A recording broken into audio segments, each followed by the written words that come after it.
भक्तों, यदि आप कर्ज में डूबे हुए हैं और आर्थिक तंगी से परेशान हैं, तो आपको सूर्य देव के इस महामंत्र का जाप अवश्य करना चाहिए। यह मंत्र बहुत ही शक्तिशाली और प्रभावशाली मंत्र है। इस मंत्र के नियमित 108 बार जाप करने मात्र से ही कर्ज में शीघ्र ही मुक्ति मिलती है, धन और संपत्ति में वृद्धि होती है, घर परिवार में सौभाग्य और शांति बनी रहती है। इस मंत्र से आप कर्ज मुक्त हो जाओगे, धन वृद्धि आपके जीवन में होने लगेगी। सूर्य भगवान बहुत ही दयालु हैं, वह अपने भक्तों की मनोकामनाओं को पूरी करते हैं। इस महामंत्र के नियमित 108 बार जाप करने से आपकी सभी मनोकामनाएं पूरी हो जाएंगी और आपके जीवन में धन की कोई भी कमी नहीं रहेगी। आप अपने जीवन में उन्नति प्राप्त करेंगे, आपको हमेशा सफलता ही प्राप्त होगी। इसलिए प्यारे भक्तों, इस मंत्र को साधारण समझने की गलती बिल्कुल भी ना करें। यह मंत्र बहुत ही प्रभावशाली मंत्र है। इस मंत्र का प्रभाव तुरंत ही दिखाई देने लगता है। अगर आप सच्ची श्रद्धा के साथ इस मंत्र का नियमित 108 बार जाप करेंगे तो आपका जीवन खुशियों से भर जाएगा और आपके जीवन में कभी भी धन की कमी नहीं आएगी। इसलिए प्यारे भक्तों, इस मंत्र का नियमित 108 बार जाप करें और पूरी श्रद्धा के साथ करें। अगर आप सूर्य देव का आशीर्वाद प्राप्त करना चाहते हैं तो इस वीडियो को लाइक और चैनल को सब्सक्राइब जरूर कर दीजिए और कमेंट बॉक्स में जय सूर्य देव अवश्य लिख दीजिए। तो चलिए भक्तों, मंत्र का जाप करना प्रारंभ करते हैं। ओम ह्रीं श्रीं सूर्याय सहस्र तेजसे महाधन प्रदायकाय नमः। ओम ह्रीं श्रीं सूर्याय सहस्र तेजसे महाधन प्रदायकाय नमः। ओम ह्रीं श्रीं सूर्याय सहस्र तेजसे महाधन प्रदायकाय नमः। ओम ह्रीं श्रीं सूर्याय सहस्र तेजसे महाधन प्रदायकाय नमः। ओम ह्रीं श्रीं सूर्याय सहस्र तेजसे महाधन प्रदायकाय नमः। ओम ह्रीं श्रीं सूर्याय सहस्र तेजसे महाधन प्रदायकाय नमः। ओम ह्रीं श्रीं सूर्याय सहस्र तेजसे महाधन प्रदायकाय नमः। ओम ह्रीं श्रीं सूर्याय सहस्र तेजसे महाधन प्रदायकाय नमः। ओम ह्रीं श्रीं सूर्याय सहस्र तेजसे महाधन प्रदायकाय नमः। ओम ह्रीं श्रीं सूर्याय सहस्र तेजसे महाधनप्रदायकाय नमः। ॐ ह्रीं श्रीं सूर्याय सहस्रतेजसे महाधनप्रदायकाय नमः। ॐ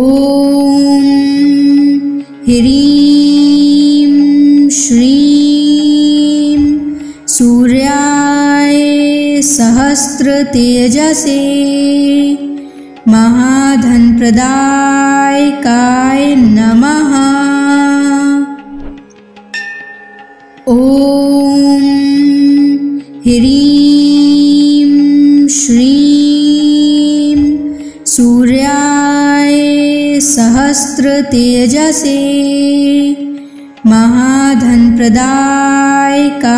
नमः। ॐ ह्रीं श्रीं सूर्याय सहस्रतेजसे महाधनप्रदायकाय नमः। ॐ ह्रीं श्रीं सूर्याय सहस्रतेजसे महाधनप्रदायकाय नमः। ॐ ह्रीं श्रीं सूर्याय सहस्रतेजसे महाधनप्रदायकाय नमः। ॐ ह्रीं श्रीं सूर्याय सहस्रतेजसे महाधनप्रदायकाय नमः। ॐ ह्रीं श्रीं सूर्याय सहस्रतेजसे महाधनप्रदायकाय नमः। ॐ ह्रीं श्रीं सूर्याय सहस्रतेजसे महाधनप्रदायकाय नमः। ॐ ह्रीं श्रीं सूर्याय सहस्रतेजसे महाधनप्रदायकाय नमः। ॐ ह्रीं श्रीं सूर्याय सहस्रतेजसे महाधनप्रदायकाय नमः। ॐ ह्रीं श्रीं सूर्याय सहस्रतेजसे महाधनप्रदायकाय नमः। ॐ ह्रीं श्रीं सूर्याय सहस्रतेजसे महाधनप्रदायकाय नमः। ॐ ह्रीं श्रीं सूर्याय सहस्रतेजसे महाधनप्रदायकाय नमः। ॐ ह्रीं श्रीं सूर्याय सहस्रतेजसे महाधनप्रदायकाय नमः। ॐ ह्रीं श्रीं सूर्याय सहस्रतेजसे महाधनप्रदायकाय नमः। ॐ ह्रीं श्रीं सूर्याय सहस्रतेजसे महाधनप्रदायकाय नमः। ॐ ह्रीं श्रीं सूर्याय सहस्रतेजसे महाधनप्रदायकाय नमः। ॐ ह्रीं श्रीं सूर्याय सहस्रतेजसे महाधनप्रदायकाय नमः। ॐ ह्रीं श्रीं सूर्याय सहस्रतेजसे महाधनप्रदायकाय नमः। ॐ ह्रीं श्रीं सूर्याय सहस्रतेजसे महाधनप्रदायकाय नमः। ॐ ह्रीं श्रीं सूर्याय सहस्रतेजसे महाधनप्रदायकाय नमः। ॐ ह्रीं श्रीं सूर्याय सहस्रतेजसे महाधनप्रदायकाय नमः। ॐ ह्रीं श्रीं सूर्याय सहस्रतेजसे महाधनप्रदायकाय नमः। ॐ ह्रीं श्रीं सूर्याय सहस्रतेजसे महाधनप्रदायकाय नमः। ॐ ह्रीं श्रीं सूर्याय सहस्रतेजसे महाधनप्रदायकाय नमः। ॐ ह्रीं श्रीं सूर्याय सहस्रतेजसे महाधनप्रदायकाय नमः। ॐ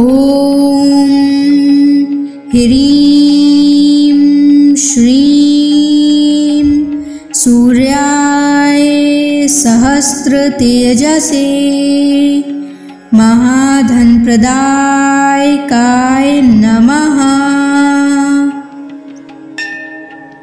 ॐ ह्रीं श्रीं सूर्याय सहस्रतेजसे महाधनप्रदायकाय नमः। ॐ ह्रीं श्रीं सूर्याय सहस्रतेजसे महाधनप्रदायकाय नमः। ॐ ह्रीं श्रीं सूर्याय सहस्रतेजसे महाधनप्रदायकाय नमः। ॐ ह्रीं श्रीं सूर्याय सहस्रतेजसे महाधनप्रदायकाय नमः। ॐ ह्रीं श्रीं सूर्याय सहस्रतेजसे महाधनप्रदायकाय नमः। ॐ ह्रीं श्रीं सूर्याय सहस्रतेजसे महाधनप्रदायकाय नमः। ॐ ह्रीं श्रीं सूर्याय सहस्रतेजसे महाधनप्रदायकाय नमः। ॐ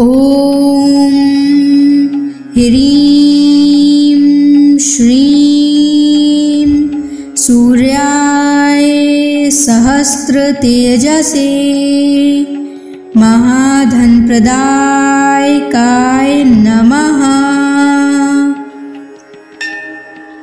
ॐ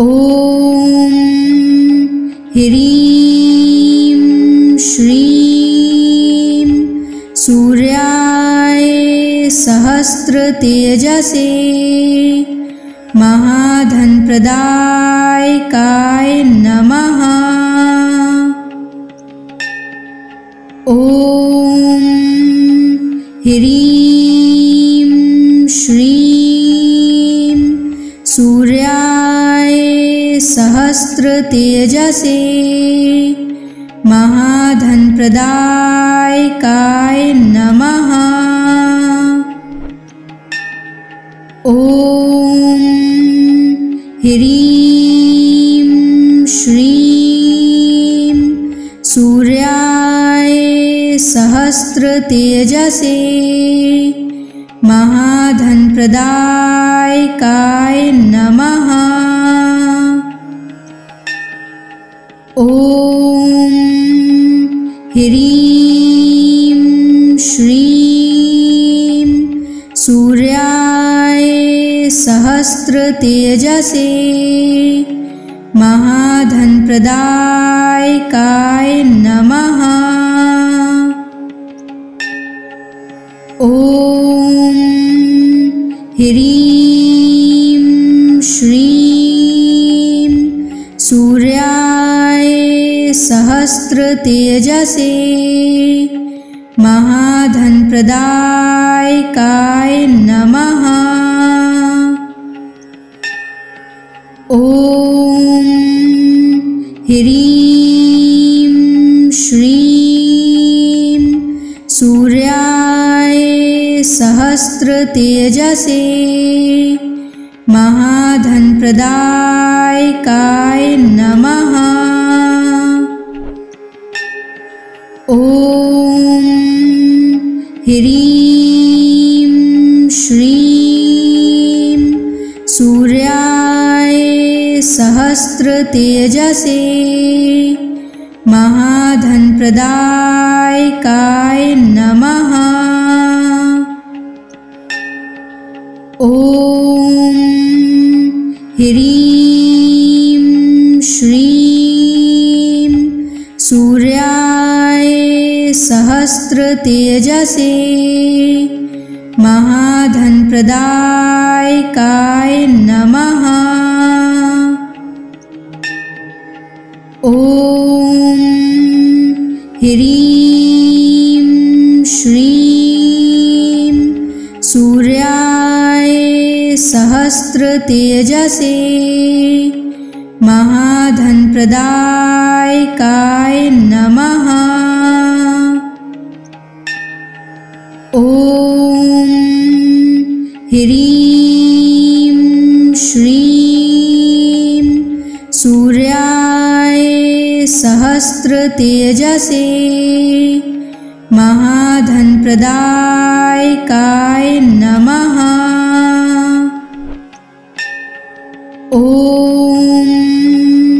ह्रीं श्रीं सूर्याय सहस्रतेजसे महाधनप्रदायकाय नमः। ॐ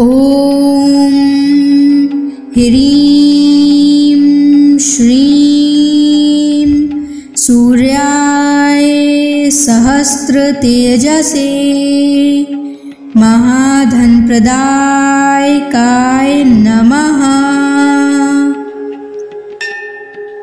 ॐ ह्रीं श्रीं सूर्याय सहस्रतेजसे महाधनप्रदायकाय नमः। ॐ ह्रीं श्रीं सूर्याय सहस्रतेजसे महाधनप्रदायकाय नमः। ॐ ह्रीं श्रीं सूर्याय सहस्रतेजसे महाधनप्रदायकाय नमः। ॐ ह्रीं श्रीं सूर्याय सहस्रतेजसे महाधनप्रदायकाय नमः। ॐ ह्रीं श्रीं सूर्याय सहस्रतेजसे महाधनप्रदायकाय नमः। ॐ ह्रीं श्रीं सूर्याय सहस्रतेजसे महाधनप्रदायकाय नमः। ॐ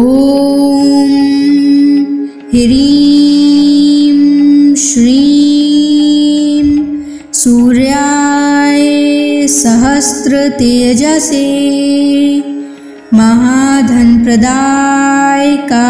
नमः। ॐ ह्रीं श्रीं सूर्याय सहस्रतेजसे महाधनप्रदायकाय नमः। ॐ ह्रीं श्रीं सूर्याय सहस्रतेजसे महाधनप्रदायकाय नमः। ॐ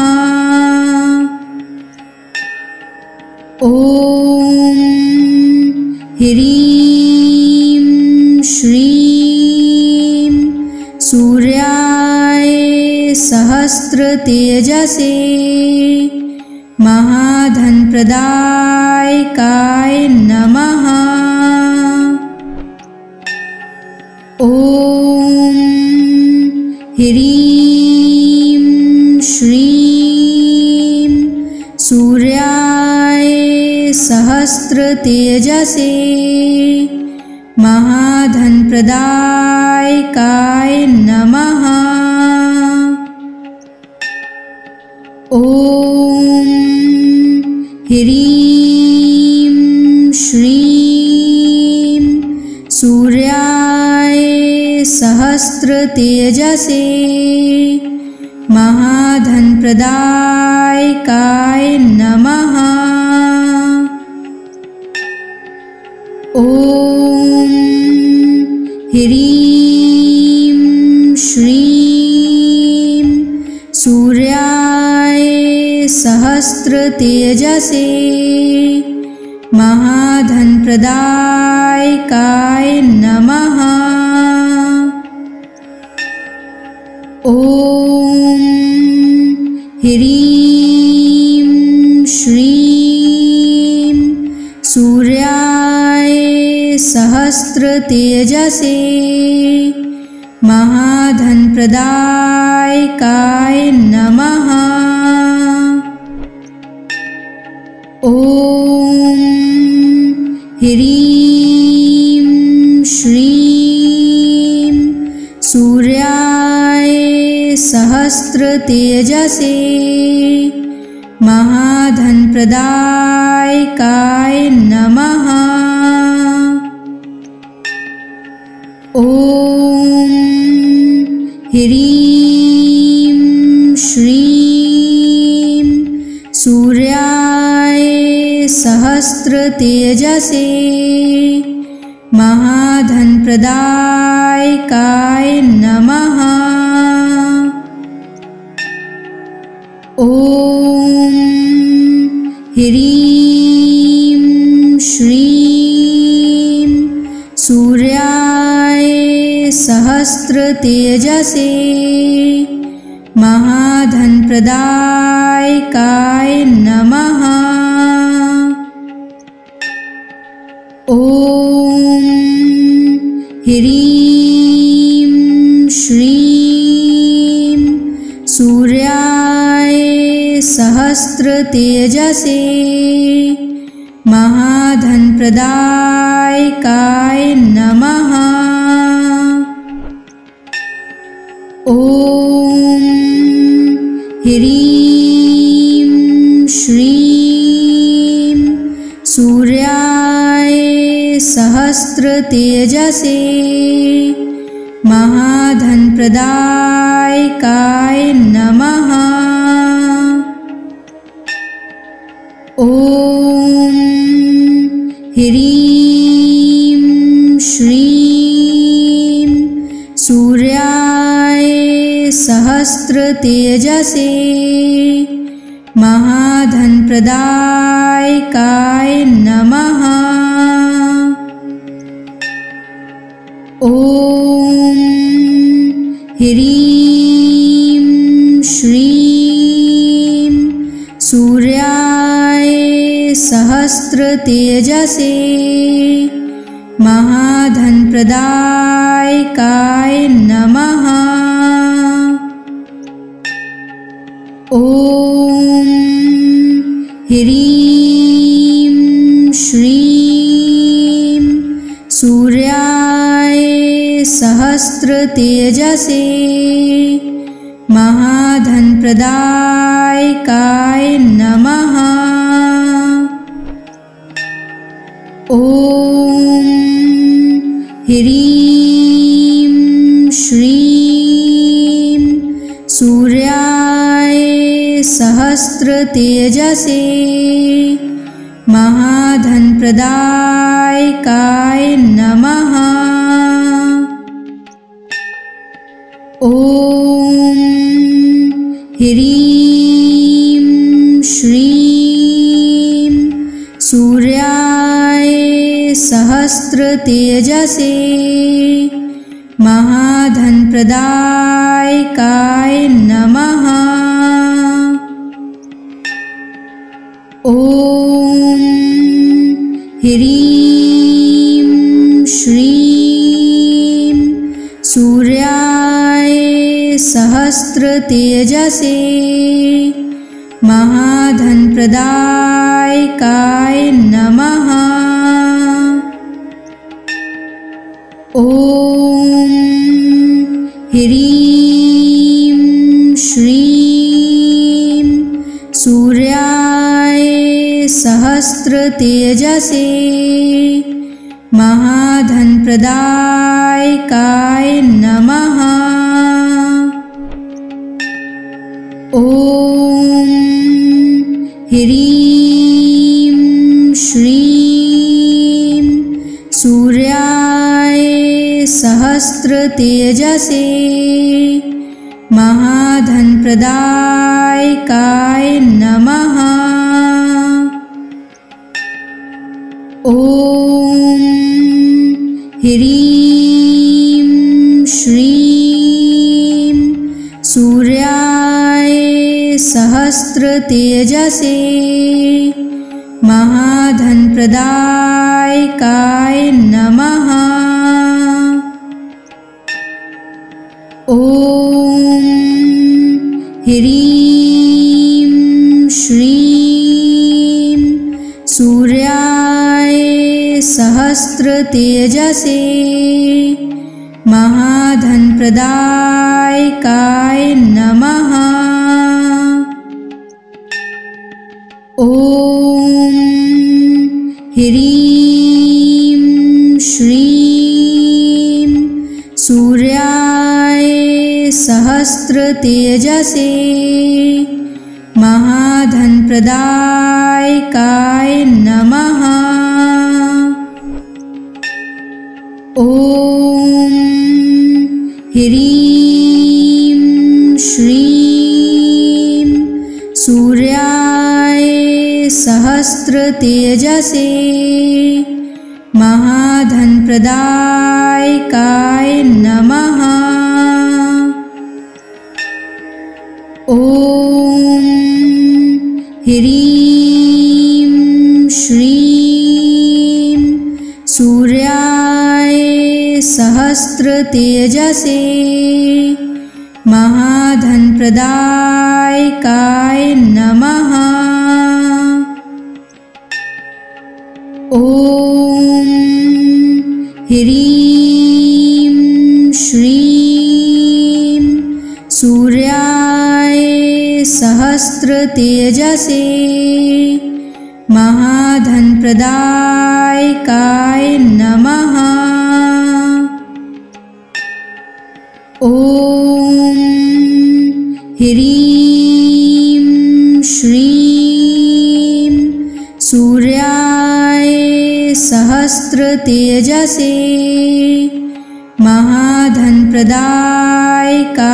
नमः।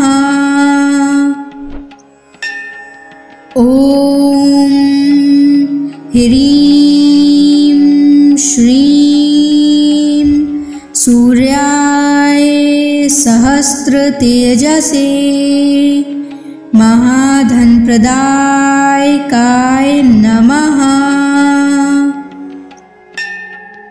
ॐ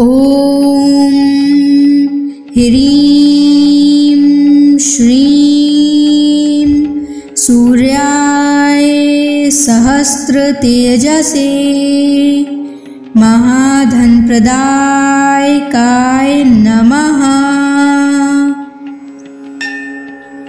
ॐ ह्रीं श्रीं सूर्याय सहस्रतेजसे महाधनप्रदायकाय नमः।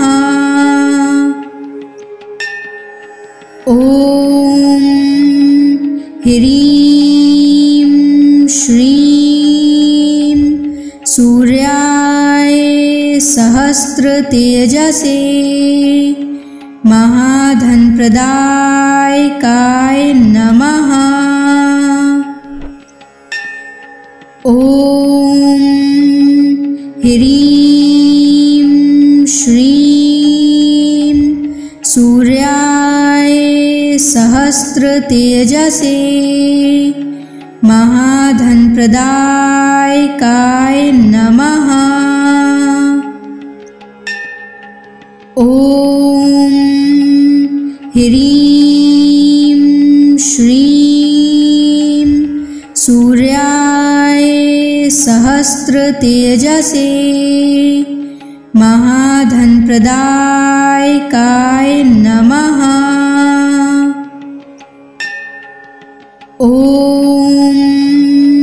ह्रीं श्रीं सूर्याय सहस्रतेजसे महाधनप्रदायकाय नमः। ॐ ह्रीं श्रीं सूर्याय सहस्रतेजसे महाधनप्रदायकाय नमः। ॐ ह्रीं श्रीं सूर्याय सहस्रतेजसे महाधनप्रदायकाय नमः। ॐ ह्रीं श्रीं सूर्याय सहस्रतेजसे महाधनप्रदायकाय नमः। ॐ ह्रीं श्रीं सूर्याय सहस्रतेजसे महाधनप्रदायकाय नमः। ॐ ह्रीं श्रीं सूर्याय सहस्रतेजसे महाधनप्रदायकाय नमः। ॐ ह्रीं श्रीं सूर्याय सहस्रतेजसे महाधनप्रदायकाय नमः। ॐ ह्रीं श्रीं सूर्याय सहस्रतेजसे महाधनप्रदायकाय नमः। ॐ ह्रीं श्रीं सूर्याय सहस्रतेजसे महाधनप्रदायकाय नमः। ॐ ह्रीं श्रीं सूर्याय सहस्रतेजसे महाधनप्रदायकाय नमः।